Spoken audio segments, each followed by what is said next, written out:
오늘 우리에게 주시는 하나님의 말씀은 신약성경 마가복음 4장 35절로 41절 말씀이 되겠습니다.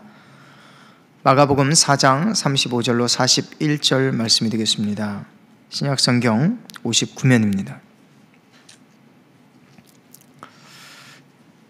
저와 여러분이 서로 교독하여 읽고 마지막 구절은 함께 봉독하겠습니다. 이제 하나님의 말씀을 받들어 읽을 때에 살아계신 주님의 음성을 들으실 수 있기 바랍니다. 그날 저물 때에 제자들에게 이르시되 우리가 저편으로 건너가자 하시니 그들이 무리를 떠나 예수를 배에 계신 그대로 모시고 가매 다른 배들도 함께 하더니 큰 광풍이 일어나며 물결이 배에 부딪혀 들어와 배에 가득하게 되었더라. 예수께서는 고물에서 베개를 베고 주무시더니 제자들이 깨우며 이르되 선생님이여 우리가 죽게 된 것을 돌보지 아니하시나이까 하니 예수께서 깨어 바람을 꾸짖으시며 바다더러 이르시되 잠잠하라 고요하라 하시니 바람이 그치고 아주 잔잔하여 지더라. 이에 제자들에게 이르시되 어찌하여 이렇게 무서워하느냐 너희가 어찌 믿음이 없느냐 하시니 그들이 심히 두려워하여 서로 말하되 그가 누구이기에 바람과 바다도 순종하는가 하였더라. 아멘. 두려움이 내 삶을 흔들지 못하게 하라는 제목으로 함께 말씀을 나누고자 합니다. 저는 2차 세계대전 당시 영국의 격언과 윈스턴 처칠의 명언 하나를 소개하고자 합니다. Kites rise highest against the wind, not with it. 이런 속담이에요. 이거는 여는 순품이 아니라 역풍에 가장 높게 날아오른다 라는 뜻입니다. 또 한 가지 유명한 격언이 있는데요. Keep calm and carry on 이라는 뜻입니다. 이 말의 뜻은 동요하지 말고 하던 일을 계속하라 라는 뜻입니다. 이 말의 유래는 이렇습니다. 1939년 제2차 세계대전이 발발하던 그 몇 개월 전에 있었던 일입니다. 당시 영국에서는 대규모 공중폭격이 예고된 상황이었습니다. 이 때문에 영국 정부가 대규모 폭격에 시급하게 대처한 것은 역습이나 방어에 대한 군사 전력이 아니라 영국의 모든 도시마다 이런 포스터를 붙이는 일이었습니다. Keep calm and carry on입니다. 어떤 소문에도 동요하지 말고 현재 하던 삶을 유지하라는 것입니다. 그때 영국 정부의 마인드가 대단하지 않습니까? 우리는 아무 내용 없이 이 대피하라는 오발송 재난 문자로 폭격을 맞은 것 같기도 했습니다만 그때 영국 정부는 이 폭격으로 인한 피해보다는 작은 소문에도 흔들리고 동요되는 이 국민들의 마음을 더 염려했던 것 같습니다. 이 때문에 영국의 시민들은 두려움과 공포를 이겨내고 현재 나에게 주어진 삶을 그대로 지켜나갈 수가 있었습니다. 이런 내용이 2차 세계대전 이전에 있었던 일입니다. 제가 처음 우리 이름교회에 부임했을 때가 벌써 이제 6년이 다 돼가고 있는데요. 처음에 담임 목사님께서 강단에서 하신 말씀을 제가 듣고 많이 은혜가 되고 또 도전이 되었는데요. 그 중에서 잊혀지지 않는 말씀 하나가 있습니다. 내가 옳게 하고 있느냐? 담임 목사님께서 네, 옳게 하고 있습니다. 그러면 그 일을 계속해라.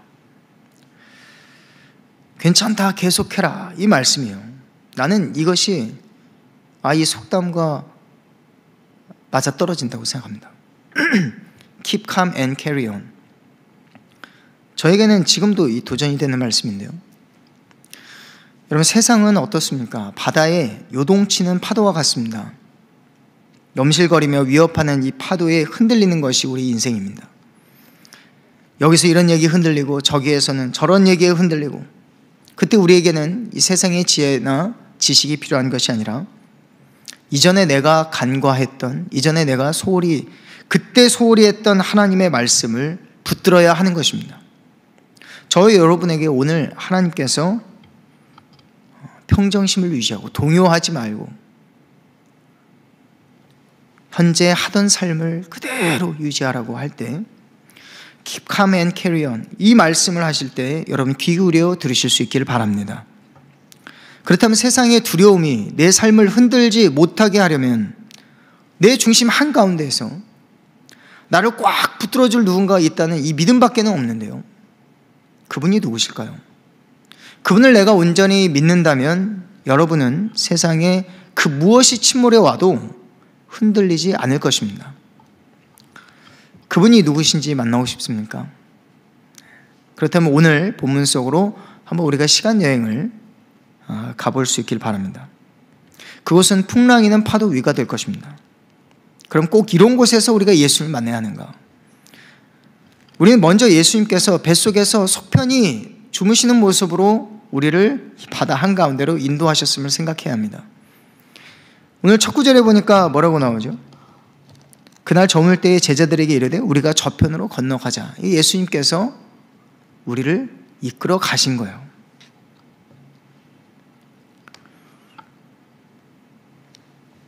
그리고 풍랑 위에서만 만날 수 있는 이 예수님을 기대하면서 여러분이 그중 한 사람이라고 생각해 보시기 바랍니다. 오늘 본문에 보면 먼저 우리와 전혀 다를 바 없는 이 제자들을 만나게 됩니다. 그들은 배를 타고 가다가 풍랑을 만납니다. 36절에 보니 그들이 무리를 떠나 예수를 배에 계신 그대로 모시고 가매 다른 배들도 함께 하더니 큰 광풍이 일어나며 물결이 배에 부딪혀 들어와 배에 가득하게 되었더라. 큰 광풍이 갑자기 일어났습니다. 그리고 그 물결이 배를 이리저리 흔들면서 배에 부딪혀서 들어와서 이제 물결이 배에 가득하게 되었다. 예기치 못한 상황이었습니다. 그리고 매우 다급하고 두려운 상황입니다. 요동치는 파도 위에서 두려워하지 않을 사람이 어디 있겠습니까?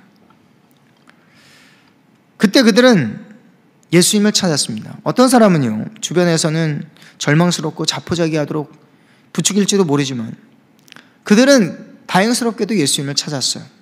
예수님이 어디 계시지? 여러분, 이것은 매우 잘한 일입니다. 그런데 그들의 태도는 칭찬받지 못했습니다. 어찌하여 이렇게 무서워하느냐? 너희가 어찌 믿음이 없느냐? 책망을 받았어요. 이 말씀에 달린 주석을 보면요, 어떤 사본에는 어찌 아직도 믿음이 없느냐라고 되어 있다고 말합니다. 왜 그렇게 안절부절 못하고 있느냐라고 하는 것입니다. 왜 아직도 믿음이 없이 그러고 있느냐? 굉장히 황당하죠. 주무시고 계셨으면서. 예수님 주무시고 계셨잖아요. 여러분, 이 본문의 난제가 이것입니다. 이 난제를 해결하면요, 실타리가 오히려 쉽게 풀립니다. 믿음이라는 것이 무엇일까요? 내가 옆에 있지 않느냐 라는 것이에요. 근데 그들은 오히려 더욱 의아해했습니다. 내 옆에 예수님이 계신데 왜 이런 일이 일어난 거죠? 예수님은 아무것도 안 하고 주무시고 계시지 않았습니까? 그들 눈에는 확실히 예수님 주무시고 계셨어요. 또 그들 눈에는 이 세상의 광풍과 파도만 보였습니다. 그렇기 때문에 두려울 수밖에 없었던 것입니다. 이것이 바로 우리의 모습입니다. 간절히 기도하는 사람도요, 두 가지의 부류가 있습니다. 더욱 믿음으로 나아가는 기도의 사람이든지 아니면 기도에도 더 불안하고 원망만 늘어놓는 기도의 사람입니다. 그들은 정확하게 후자였습니다. 예수님을 보니까 와, 이게 기가 막힌 상황이에요. 눈앞에서 병든 자를 치유하시고 눈먼 자를 고치시고 안전뱅이를 일으키신 예수님이 이렇게 다급한 상황에서는 아무것도 모르고 주무시고 계신 것입니다. 근데 정말 아무것도 모르셨을까요? 우리가 아는 예수님은 그렇게 단순한 분은 아니십니다. 성경에 말하고 있는 예수님은 어떤 분이실까요? 그들이 예수님을 오해하고 있었어요. 또 그들이 예수님을 부를 때 주여라고 부르지 않았고 선생님이라고 부른 것을 한번 보십시오. 예수님에 대해서 그들은 이렇게 다급할 때도 확신이 없었던 것 같습니다. 선생님이여 우리가 죽게 된 것을 돌보지 아니하시나이까 하니 그러자 예수께서 잠에서 깨어 일어나셨습니다. 그리고 제자들을 꾸짖기 전에 먼저 바람을 꾸짖으시고 바다를 잠잠케 하셨습니다. 말씀으로 하셨죠. 말씀으로. 39절 말씀을 우리 함께 읽어볼까요? 39절 말씀 우리 같이 읽어보겠습니다. 시작. 예수께서 깨어 바람을 꾸짖으시며 바다더러 이르시되 잠잠하라 고요하라 하시니 바람이 그치고 아주 잔잔하여지더라. 아멘. 여러분이 만난 풍랑과 파도 위에서 예수님은 그때도 함께 계셨습니다. 믿으십니까? 정말로 믿으세요? 네. 여러분이 만났던 그 풍랑과 파도 위에서 그때 예수님은 함께 계셨습니다. 그때 여러분은 평소에 찾지도 않았던 예수님을 찾게 되지 않았습니까? 그리고 예수님을 찾을 때 여러분이 깨닫는 것은, 여러분이 깨달은 것은 여전히 주무시고 계시는 주님이었을 것입니다. 예수님이 내 옆에 계신데 아무 일도, 이런 일이 왜 일어났을까? 근데 예수님을 부르짖는데 예수님을 보니까 주무시고 계시는 거예요. 그때 두려움이 나의 믿음을 삼키고 오히려 하나님에 대한 원망과 불평을 늘어놓게 되는 것입니다. 주님, 도대체 지금 나는 이렇게 힘든데 어디 계십니까? 왜 저를 돌보지 않으십니까? 왜 주무시고 계십니까? 이 말은 어쩌면 간절한 부르짖음의 기도 같지만 풍랑 속에서 외치는 믿음 없는 제자들의 기도와 같습니다. 왜 그러느냐면 주님은 낮이나 밤이나 쉬지 않고 일하고 계시는데 내가 그것을 보지 못한다고 해서, 내가 그것을 느끼지 못한다고 해서 예수님은 왜 가만히 보고만 계십니까? 예수님 왜 무능력하십니까? 왜 나를 안 도와주십니까? 라고 불평을 하고 있는 거예요. 컴플레인을 하고 있는 것입니다. 여러분이 알고 있는 그 예수님에 대해서 한번 생각해 보십시오. 여러분, 예수님은요, 육신으로는 사람의 몸으로 계시지만 영으로는 무소부재하신 분이십니다. 그리고 무소부재하시면서 무슨 일을 하시냐면 온 우주를 떠받고 계시는 분이십니다. 이 말씀은 어디에 나오냐면요, 히브리서 12장 3절 말씀에 그가 그의 능력으로, 그의 능력의 말씀으로 만물을 붙드시며, 이런 말씀이 나옵니다. 그의 능력의 말씀으로 만물을 붙드시며. 이게 무슨 말이냐면 만일 예수께서 어느 한순간에 그 손에서 우주를 놔버리신다면요, 무슨 일이 일어나겠느냐 하는 것이에요. 한순간에 모든 것이 소멸해 버리고 말 것입니다. 그래서 예수께서 쉬지 않고 그 능력의 말씀으로 만물을 붙들고 계신다라고 말씀하시는 것입니다.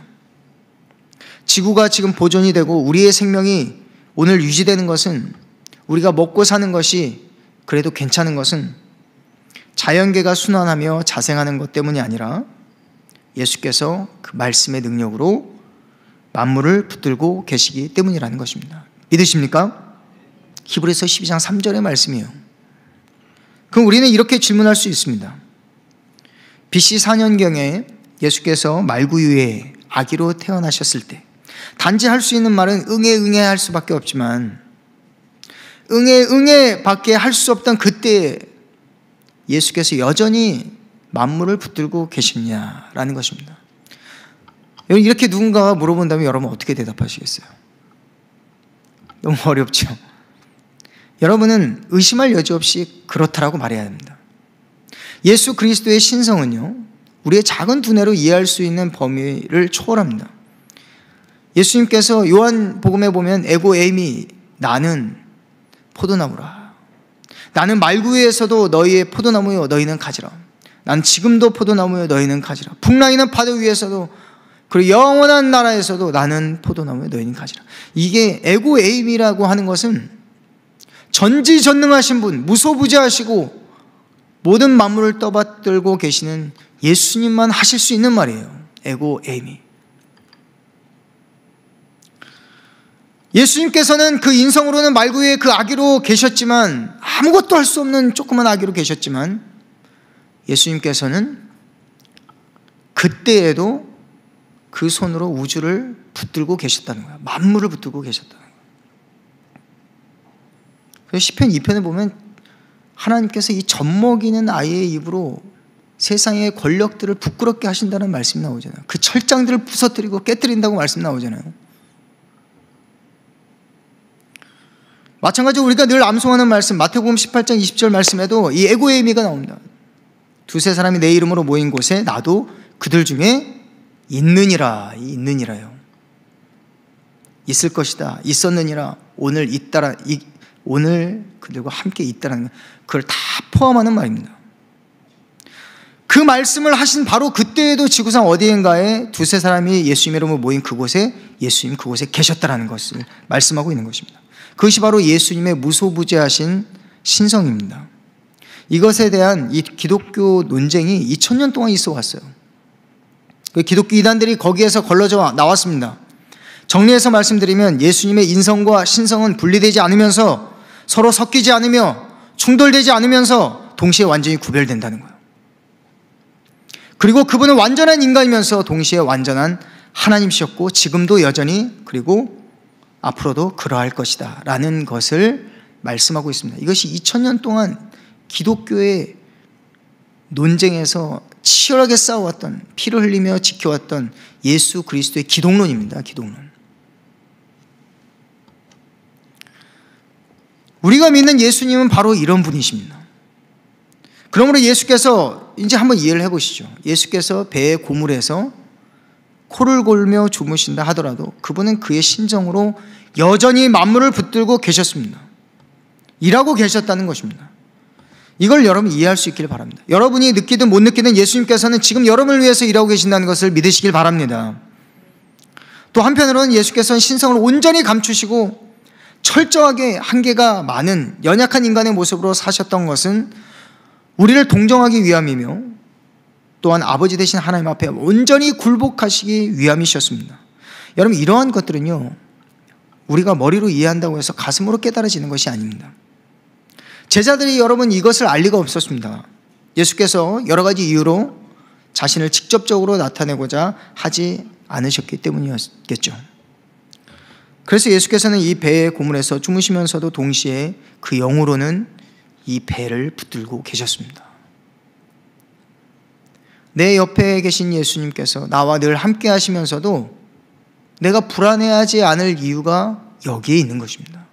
여러분이 때로는 기도하지 않고 예수님을 찾지 않는 그 순간에도 예수님은 주무시는 것처럼 느낄 때에도 예수님은 영원하신 하나님으로서 내가 있는 그 배를 붙들고 계신 거예요. 그 영원한 하나님으로서 온 천지 만물, 하나님께서 만드신 그 만물을 그의 능력의 말씀으로 붙들고 계시는 것입니다. 그래서 한치의 오차도 없이 그들을 돌보고 계셨다는 것을 그들에게 알게 하시는 거예요. 그리고 그걸 깨달아 믿으라는 것입니다. 어찌 너희가 믿음이 없느냐.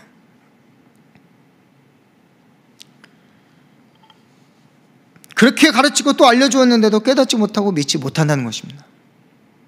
여러분 학교에서 시험을 보면요 우리가 교과서만 봐서는 때로는 답을 외워가면 맞출 수가 있습니다. 그런데 인생의 문제에서는요 교과서만 봐서는 답을 맞출 수가 없습니다.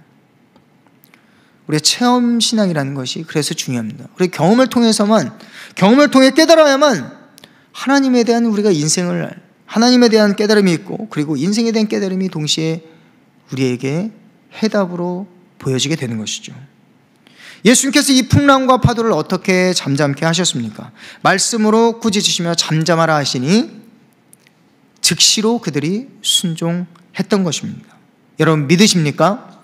여러분 이 말씀을 여러분 깊이 묵상을 해보시기 바랍니다. 풍랑과 파도를 꾸짖으셨어요. 그러니까 그들이 즉시로 그 말씀에 순종했습니다. 이 광경을 봤던 이 제자들의 반응이 어땠습니까? 41절 말씀에 보니까 그들이 심히 두려워하여 서로 말하되 그가 누구이기에 바람과 바다도 순종하는가 하였더라. 여러분 여기에 나오는 이 바다라는 단어를 한번 주목해 보시기 바랍니다. 헬라어로 이 탈라사라는 단어인데요. 이 바다라고 하는 단어는 이 마태복음에서 요한계시록까지 이 탈라스라고 하는 단어는 계속해서 나오거든요. 이 바다라고 하는 단어는 이 두려움 그리고 혼돈의 대표 명사입니다. 이 대명사예요. 두려움과 혼돈의 대상입니다. 이 바다는요. 즉 두려움의 우상, 이건 우상이에요. 우상. 그래서 여러분 왜 이게 이 바다라는 것이 그렇게 두려움의 대상이었는지 혼돈의 대상이었는가 하면, 여러분 바다가 이 배와 배짱수들을 삼켜버린 일이 여러분 한두 번이었겠습니까? 여러분 이 당시에 배짱수들이 물고기를 낚으러 이른 초저녁에 나갑니다. 그리고 밤이 새도록 이 베드로와 안드레, 야고보, 요한이 밤이 새도록 수고하였을 때 물고기를 잡지 못해서 지금 이 새벽에 그물을 씻고 있습니다. 그럼 뭔 얘기냐면요, 그 밤에 그들은요 여러분 그 잔뼈가 굵은 사람들이에요. 그런데도 자고 일어나면 눈을 떴는데 내 옆에 남편이 안 왔어요. 없어요.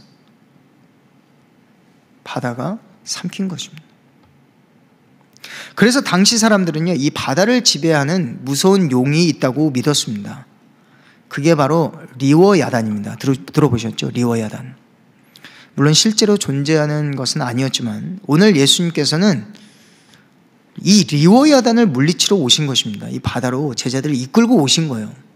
왜냐하면 그냥 오신 것이 아니라 이것을 다 하시고 배에 고물에서 주무시면서 리워야단을 기다리신 것입니다. 또 어떤 본문에서는요 예수께서 유령처럼 이 바다 위를 걸어오신 적도 있습니다. 그 말씀이 성경에 왜 굳이 기록되어 있을까?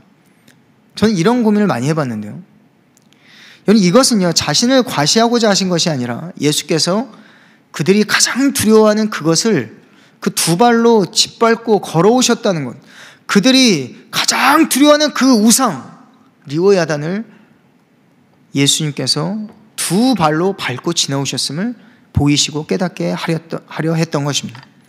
너희가 믿고 부르는, 너희와 함께하는 그 예수가 과연 어떤 분이신지 알고 믿으라는 것입니다. 바다를 지배하시는 분 예수 그리스도께서 오늘 저와 여러분 마음에 리워야단을 물리쳐 주실 줄 믿습니다. 그분은 바람이 엎드려 경배하는 조물주, 만물을 붙드시는 분이심을 여러분이 믿으시길 바랍니다. 그 믿음이 없으면 예수님이 책망하시는 거예요. 기도하는 자에게도 야, 너 왜 믿음이 없느냐, 왜 아직도 나를 모르느냐, 주님 어디 계십니까? 내가 너 옆에 있지 않느냐, 주님 왜 우리 가정을 돌보지 않으십니까? 왜 이 배를 이 풍랑이는 파도 위에 그냥 내버려 두십니까? 주님께서 이끌어 오셨잖아요. 주님께서 붙들고 계시는 줄 믿으셔야 하는 것입니다. 그래서 성경은 말합니다. 유대인의 왕으로 오신 것이 아니다. 나는 유대인의 왕으로 온 것이 아니다. 모든 피조물의 왕으로 오신 것입니다. 그러면 여러분 중심에 예수 그리스도를 랍비라, 선생님이라 부르지 아니하고 이런 믿음의 고백으로 주여, 주님을 부르실 수 있기를 바랍니다. 우리 한번 따라해 보겠습니다. 만물을 붙드시는 주 예수여, 나를 도와주소서. 만물을 붙드시는 주 예수여, 나를 구원하소서. 이런 믿음으로 예수를 만물의 주로 부르기만 하면 주님이 여러분 곁에 오사 먼저 풍랑과 바다를 잠잠케 하실 줄로 믿습니다. 그때 저와 여러분은 믿음 없음으로 인해서 이 두려움의 문제가 다 사라지지 않았을 때라도 여러분 그때는 어떻게 기도해야 되겠습니까? 하나님 주여 내 믿음을 도와주소서. 여러분 이렇게 기도하시기를 바랍니다. 그리고 두려움을 이기고 keep calm and carry on으로 승리하시기를 바랍니다. 동요하지 말고 하던 일을 계속해 나아가시기를 축복합니다. 여러분 우리나라 속담에 우생마사라는 속담이 있습니다. 우생마사 들어보셨어요? 딱 들었을 땐 모르겠죠. 근데 들어보시면 되게 쉽습니다. 소는 살고 말은 죽는다라는 뜻이에요. 풀어주면 쉬운데요, 외우지 않으면 어려운 속담이에요. 뜻은 무엇이냐면 평상시에 이 잔잔한 강이나 호수에 이 소와 말을 풀어놓으면요 둘 다 헤엄쳐서 살아나오지만은 물살이 거셀 때에는 소와 말이 강에 빠졌을 때 어떤 일이 벌어지냐면, 소는 힘을 빼고 이 물살에 몸을 맡기지만 말은 어떻습니까? 특성이 굉장히 열정적으로 뛰잖아요. 그 바다에서도 강에서도 온 힘을 다해서 물살을 헤쳐 나오려다가 결국에는 힘이 빠져서 죽고 만다는 속담입니다. 주변의 변화에 요동치면서 호들갑 떨면요, 바다에 빠져서 죽게 되는 거예요. 그러나 이 물살이 지나가기까지, 이 파도가 지나가기까지, 이 풍랑이 지나갈 때에 거기에 몸을 맡기고 믿음으로 만물을 붙드시는 주님을 내가 붙들면 살아남게 되는 것입니다. 여러분, 이제 말씀을 정리하겠습니다. 작은 어항을 생각해 보십시오. 그 안에 작은 물고기들이 헤엄치면서 고요하고 평온하게 살아갑니다. 그때 여러분, 이 나무젓가락을 이 어항에 꽂고요, 막 휘젓게 되면요, 여러분 어떻게 될까요? 어항의 모래들이, 그 밑에 가라앉았던 이 모래와 흙과 또 이물질들이 이제 물속에 막 흩어지면서 물고기들의 시야를 흐리게 합니다. 물고기들의 시야가 흐려지게 돼요. 그때 물고기들은 이리저리 분주하게 헤엄치지만 자기가 가는 길을 헤아리지 못합니다. 여러분, 우리의 삶도 이와 같습니다. 분명 우리가 사는 세상에도 혼돈이 있고 두려움이 있습니다. 그러나 그것들은 결국에는 그 용도가 어떤 역할을 하냐면요, 우리의 시야를 가리는 역할을 합니다. 그러려고 이러는 거예요. 그래서 우리가 조급하게 만들고 우리가 향방 없이 달리게 합니다. Keep calm and carry on. 저는 이 속담을 너무너무 좋아합니다. 이것은 내 중심에서 흔들리지 않는 이 무언가를 굳게 붙잡아야 가능한 것입니다. 그것은 바로 믿음입니다. 영원히 죽지 아니하시고 어두움 너머 빛에 거하시는 분, 그 예수 그리스도, 그분은 이 만물을 붙드시는 분이십니다. 그분을 붙들고 이 거센 파도 속에서 흔들리지 않는, 흔들려도 평안하게 주님의 손을 붙드시는 그 믿음으로 나아가시기를 축복합니다.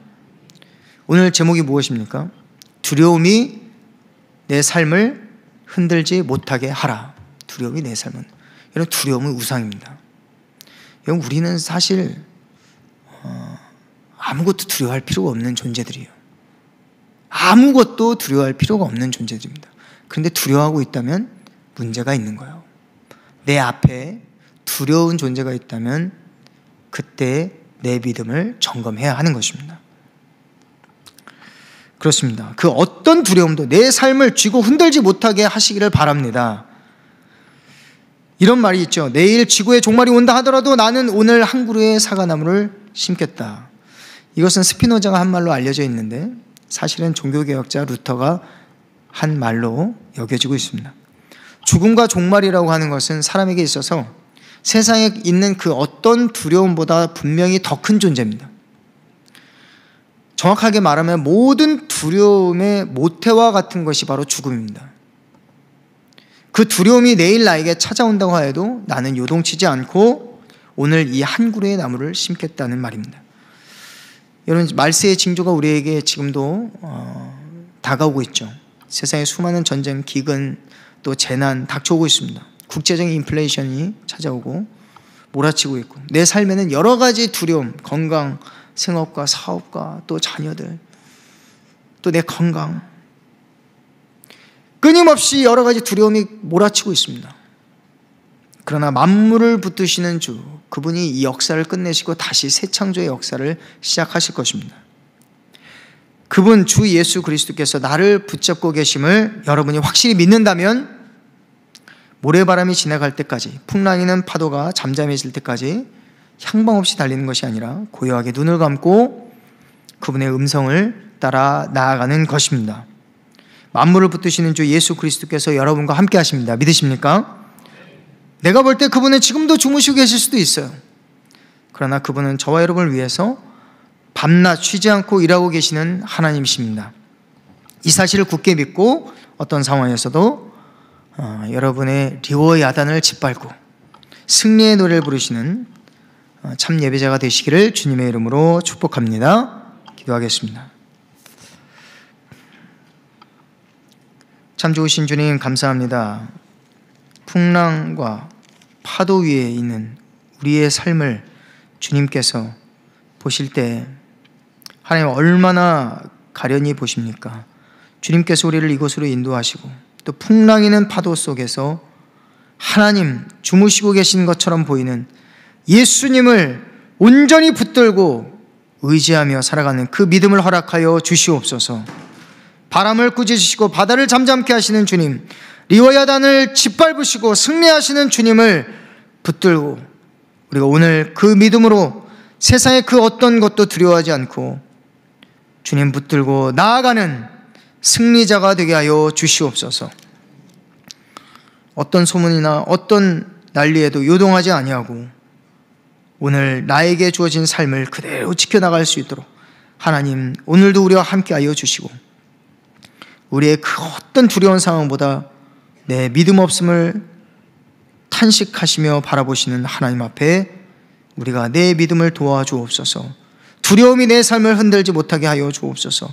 날마다 주님 앞에 믿음으로 다짐하고 고백하며 주님의 참 예수님이 누구이신지 그분을 붙들고 나아가는 우리와 우리의 자녀들 그리고 우리 모든 새 가족들 다 되게 하여 주시옵소서. 풍랑을 걸으시는 주님 그리고 풍랑을 잠잠케 하시는 말씀으로 잠잠케 하시는 주님을 우리가 늘 옆에 모시고 살아갈 때 우리는 그 어떤 것도 두렵지 않고 그 어떤 것도 무섭지 않게 될 줄로 믿습니다. 강하고 담대하라 우리 주님이 함께 하시느니라 말씀하시고 우리를 이끌어 주시옵소서. 예수 그리스도의 이름으로 기도하옵나이다. 아멘.